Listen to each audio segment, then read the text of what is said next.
leads really for the FBI in this particular case. We know that 3 people have been confirmed dead, 140 others injured.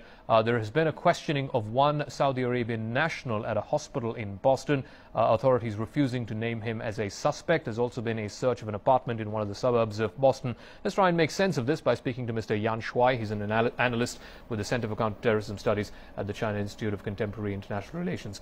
From whatever we have right now in terms of leads as well as the nature of the attack that you've seen unfold in Boston, near simultaneous attacks, definitely a coordinated attack, are we any closer to knowing the answer to what is the most obvious question, which is who was responsible for this?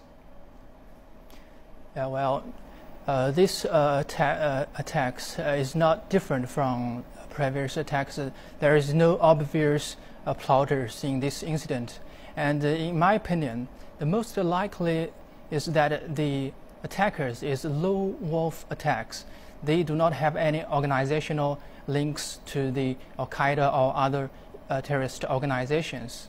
Is it possible to say, Mr. Yan, at this point that at least could this have been carried out by a foreign terror cell or a terror organization, or by a domestic terror cell or a terror organization, somebody on U.S. soil? Do we have any clarity on that at least?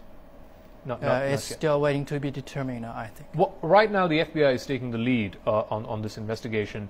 What do you think? Explain to our viewers what is the depth of the area that they're looking at? What are the sort of leads that they're looking at? There's a lot of forensic evidence that they will be looking through. What is it that they're working with to try and zero in on who could have possibly been behind this? The FBI is now watching the camera videos to find any clues, and according to the media report, they are asking the questions about our Saudi nationals.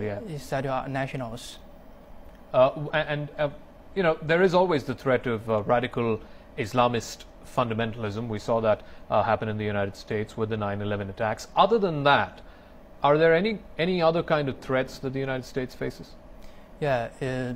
Al-Qaeda and the international terrorist organizations has always targeted the U.S. homeland as their first target. But in those recent years, the threat from domestic right-wing extremists are rising. So in the future, U.S. may face more attacks from the right-wing extremists. All right, we'll leave it at that. For now, the only thing we can say is we're not sure who carried out this attack, whether this was domestically inspired or whether this was carried out by a foreign agency or an organization. Thanks very much, Yan Shuai, for joining us and giving us your inputs on this story. You're watching